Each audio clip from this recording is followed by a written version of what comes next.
जो श्री महाकाली की इच्छा थी, जो मेरी इच्छा थी।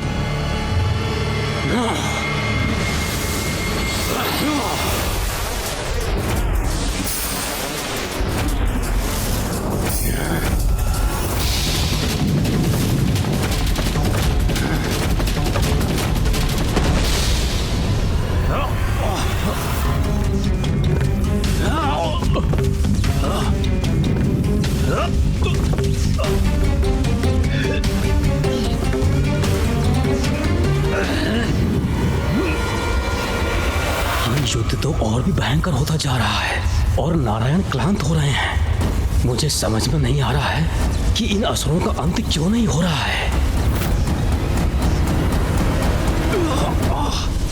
माता का आदेश था कि तुमसे युद्ध करना है। माता का आदेश? यही कहा था इन असुरों ने। माता के आदेश से ही ये नारायण से युद्ध कर रहे हैं, अर्थात माता की इच्छा से ही इनका वध भी होगा।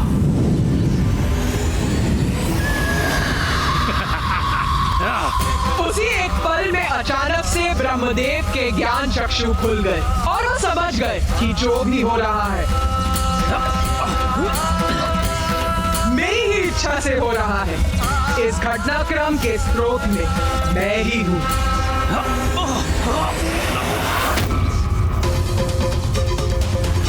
श्री महाकाली, हमको जन्म देने वाली देवी महाकाली, आप ही स्वधा, आप ही वशकार हो।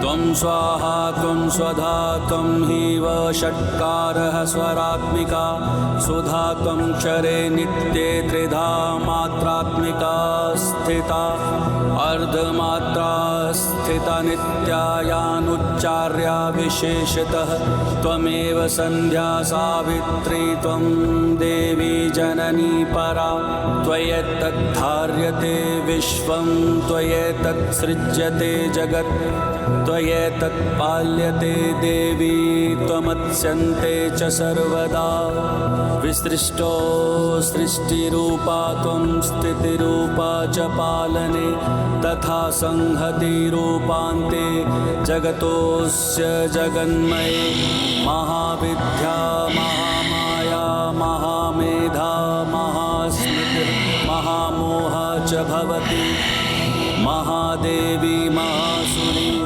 प्रकृतिस्त्वं च सर्वस्य गुणत्रयविभाविनी कालरात्रिर्महारात्रिर्मोहरात्रिश्च दारुणा त्वं श्रीस्त्वमीश्वरी त्वं ह्रीस्त्वं बुद्धिर्बोधलक्षणा लज्जा पुष्टिस्तथा तुष्टिस्त्वं शान्तिक्षान्तिरेव च खड्गिनी शूलिनी घोरा गदिनी चक्रिणी तथा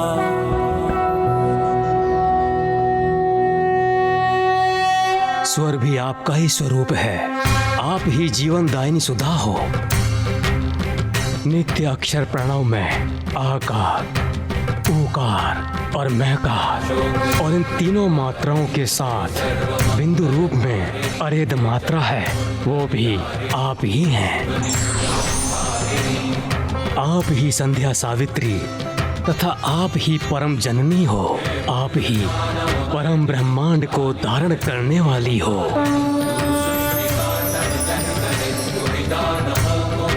और आप से ही इस जगत की सृष्टि होती है। आप से ही इसका पालन होता है और कल्प के अंत में आप ही सबको ग्रास बनाकर प्रलय लाती हैं। जगत की उत्पत्ति के समय आप सृष्टि रूपा हो, पालन के समय आप स्थिति रूपा हो और प्रलय के समय संहार रूपा भी आप ही हो।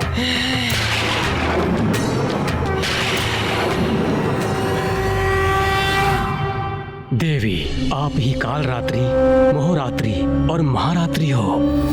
आप ही श्री ईश्वरी ह्रीं और बोध रूपा बुद्धि हो। लज्जा, पुष्टि, तुष्टि, क्षमा और शांति आप ही हो। संसार में जो कुछ भी है और उनकी जो भी शक्ति है, सब आप ही हो माता। मैं तुच्छ आपकी क्या स्तुति कर सकता हूँ।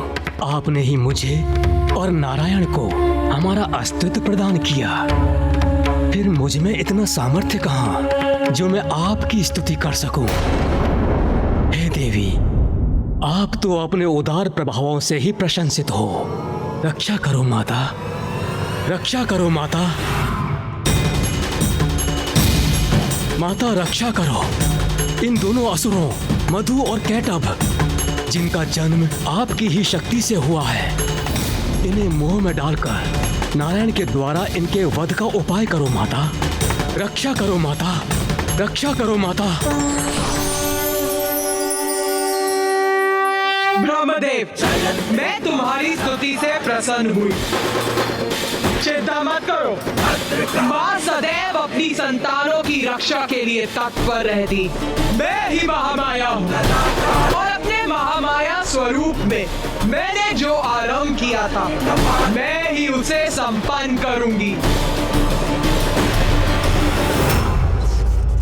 तुम हमें नहीं रोक सकते विष्णुदेव।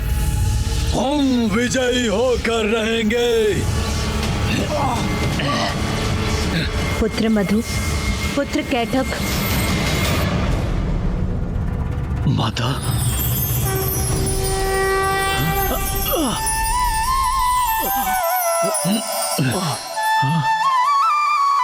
देवी महामाया।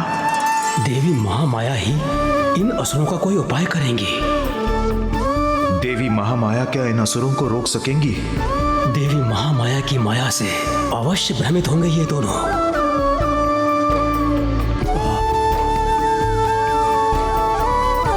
प्रणाम माता।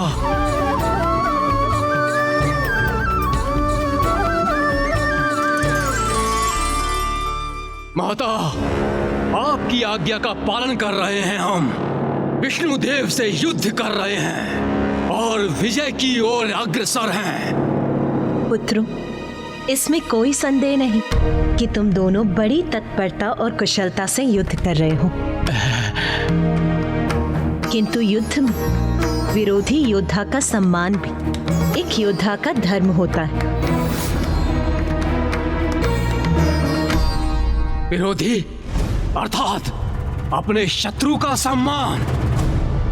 जो हमसे युद्ध कर रहा है, हम उसका सम्मान करें, ये तो हमारी प्रवृत्ति नहीं। पुत्रों, इसमें कोई संदेह नहीं कि नारायण इतनी कुशलता से तुम्हारा सामना कर रहे हैं। इसीलिए उनके सम्मान स्वरूप और युद्ध के पूर्व उन्हें एक वरदान दो।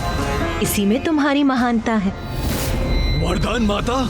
हम अपने शत्रु को वरदान दें? हाँ पुत्रों, तुम दोनों अपनी अपार शक्ति प्रमाणित कर चुके हो। नारायण ने अनेकों बार तुम्हारा वध किया, किंतु तुम पुनः जीवित हो गए।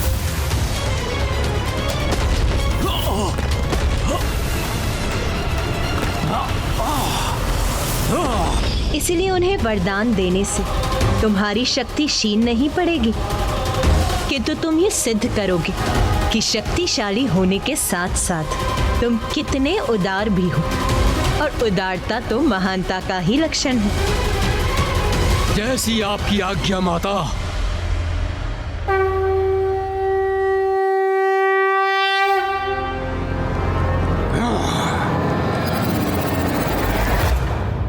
तुम्हें तो अपनी पराजय बहुत समय पूर्व स्वीकार कर लेनी चाहिए थी विष्णुदेव, किंतु तुम अपनी हट के आगे अड़े रहे, लड़ते रहे हमसे, ये जानते हुए भी कि युद्ध में तुम्हारा विजयी होना असंभव है। किंतु हम तुम्हारी दृढ़ता की सराहना करते हैं, इसलिए तुम्हें युद्ध में पराजित करने के पूर्व तुम्हें एक वरदान अवश्य देंगे। मांगो, वरदान मांगो हमसे। मैं वरदान मांगू इन दुष्ट असुरों से?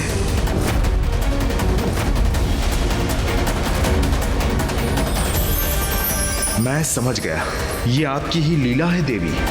वही होगा जो आपकी इच्छा है।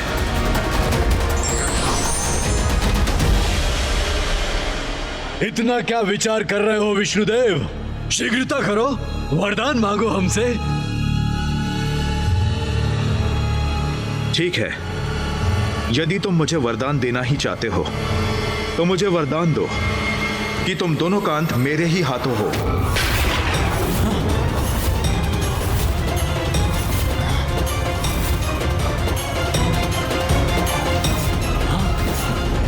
हमारा अंत हो इसके हाथों? हम तो इसका अंत करेंगे, फिर ये हमारा अंत कैसे कर सकता है? भ्राता कैटअप, ये कैसा वरदान मांग लिया विष्णु ने?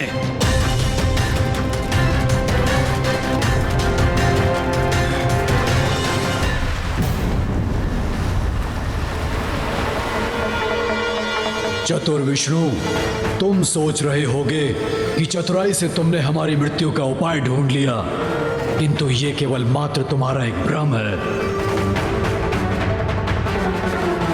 किंतु हम तुम्हें वरदान अवश्य देंगे कि हमारी मृत्यु तुम्हारे ही हाथों हो। भ्राता मधु, ये क्या कह रहे हो तुम? ये क्या वरदान दे रहे हो तुम?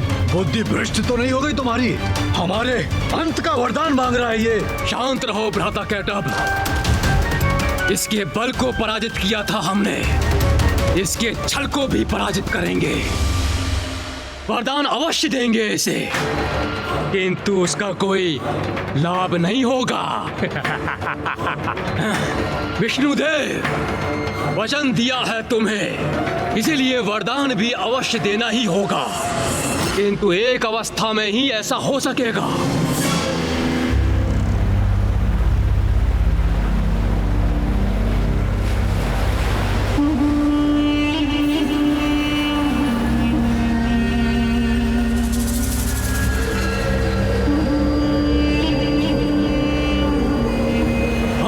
वरदान देते हैं कि हमारा वध तुम्हारे हाथों होगा, किंतु तुम जल में हमारा वध नहीं कर सकोगे, जल में हमारा वध नहीं कर सकोगे, जल में हमारा वध नहीं कर सकोगे।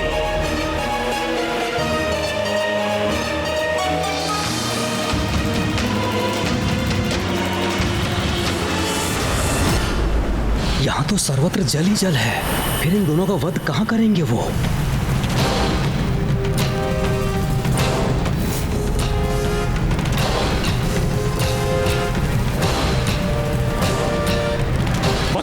स्वीकार है हमारी चुनौती या फिर भयभीत हो गए? स्वीकार है, स्वीकार है, स्वीकार है। तो प्रतीक्षा क्यों कर रहे हो? आगे बढ़ो, आओ वध करो हमारा। किंतु यदि मामा जी उनका जल में अंत नहीं कर सकते थे तो फिर ये कैसे संभव था? वहाँ तो जल ही जल का विस्तार था। मैं कुछ समझा नहीं माँ। आपने ही मधु और कैटअप को मामा जी को वरदान देने का सुझाव दिया और मामा जी को मधु कैटअप से ये वरदान मांगने के लिए प्रेरित किया कि वो उन दोनों असुरों का अंत कर सके। और फिर मधु ने वरदान भी दिया, किंतु ऐसी स्थिति के साथ जिससे मामा जी द्वारा उनका वध करना असंभव हो जाए। गणेश जी का प्रश्न तो सर्वथा उचित है। ऐसी अवस्था में नारायण ने उन असुरों का वध कैसे किया होगा? गणेश के इस प्रश्न का उत्तर देवी श्री महाकाली के द्वारा ही दिया जाना उचित है। उचित किया मैंने। मेरा रहस्य समझना चाहते हो ना? समझ गणेश, समझ मेरी इच्छा के पीछे छिपे कारण को। यही मेरी लीला है और यही मेरी माया। माता की लीला का रहस्य तो मुझे अभी भी ज्ञात नहीं हुआ। यही तो है देवी महाकाली की लीला, जिसका रहस्य समझना सरल नहीं। उनके संकेत से ही मुझे सफलता का उपाय प्राप्त हुआ। इतना स्तंभित क्यों खड़े हो नारायण? क्या हुआ? हमारी दानवीरता से स्तब्ध हो क्या? अरे तुमने वरदान मांगा और हमने दे दिया, तो आओ अब युद्ध करो। करूंगा, अवश्य करूंगा युद्ध तुमसे, और वध भी करूंगा तुम्हारा। आओ वध करो हमारा, किंतु वहीं जहां थल जल में डूबा ना हो। सर्वप्रथम ढूंढो वो स्थान और तब अंत करो हमारा।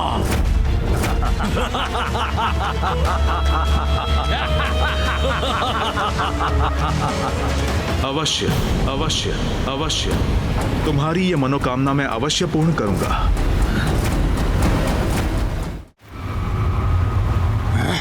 राता कैटअप, इसके छल का तो उचित उत्तर दिया मैंने। फिर क्या कारण है विष्णुदेव के इस विश्वास का कि वो अब भी हमारा वध करने में सक्षम है? ये तो मैं भी नहीं समझ पा रहा हूँ भ्राता।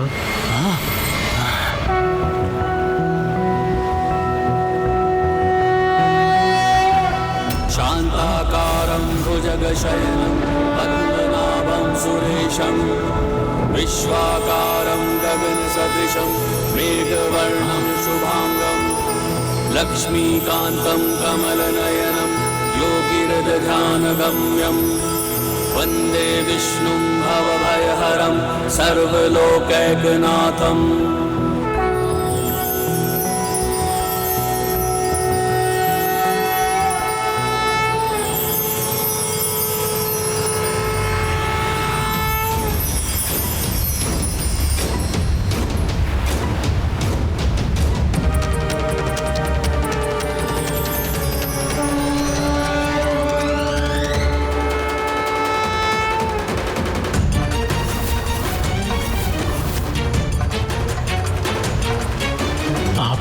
रूप के दर्शन पाकर मैं धन्य हुआ श्री महाविष्णु। ये क्या हो रहा है? विष्णु ने अपना आकार इतना विशाल कैसे कर लिया? भ्राता मधु, वो तो मुझे भी ज्ञात नहीं, किंतु उचित प्रकार से मैं विष्णु को देख भी नहीं पा रहा हूँ।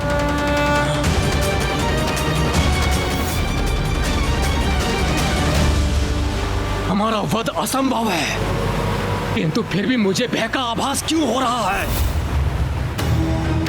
भ्राता मधु, भयभीत तो मैं भी हो रहा हूँ। कदाचित इसका कारण विष्णु का ये विकराल रूप है। अपने भय को मिटाना होगा हमें, तभी विजयी हो सकेंगे हम।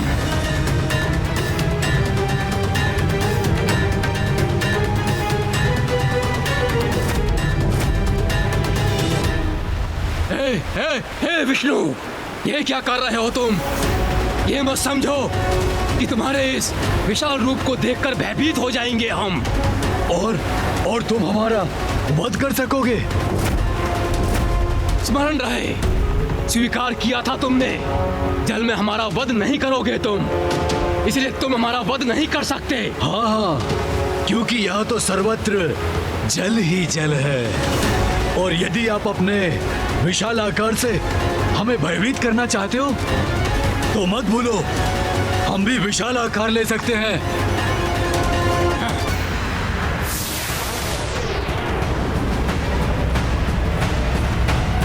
ये देखो, तुम जितना अपना आकार विराट करोगे, तुम्हारा वध करने में मुझे उतनी ही सुविधा होगी। किंतु हाँ, अपना दिया हुआ वचन भंग नहीं करूंगा। तुम्हारा वध करूंगा, किंतु जल में नहीं।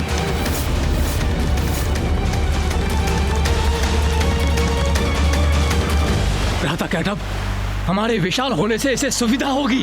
हाँ भ्राता मधु, हम और विशाल नहीं होंगे। इसकी असुविधा में तो आनंद आएगा ना हमें। और वैसे भी ये अभी भी हमसे विशाल ही है।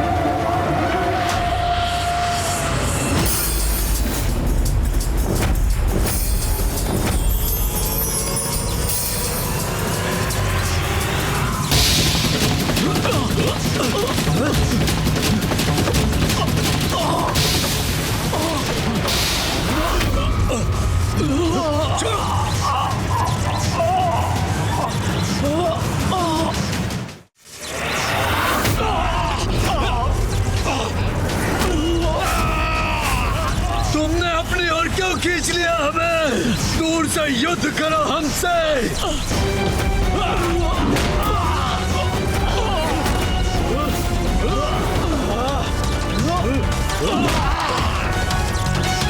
तुम दोनों असुर देवी महामाया की आज्ञा का पालन कर रहे थे ना? तो लो, मैं अब देवी महाकाली की आज्ञा का पालन करूंगा। तुम्हारा वध तो करूंगा, किंतु जल में नहीं।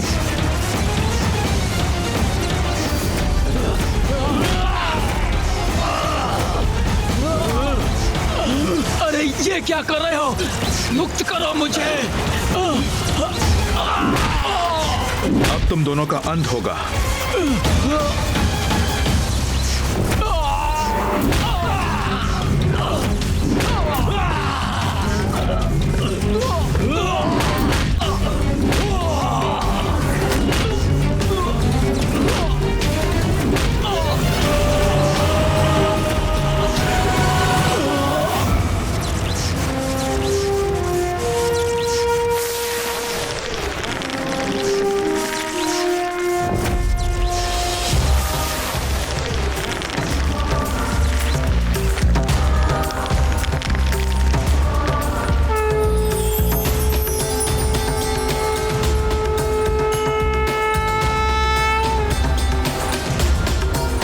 इन असुरों के साथ इनके आतंक का अंत करने के लिए आपको कोटि कोटि धन्यवाद नारायण। माता, आपने ही मधु और कैटअप को उत्पन्न किया। जब उनका अंत ही होना था तो आपने उन्हें जीवन दिया ही क्यों?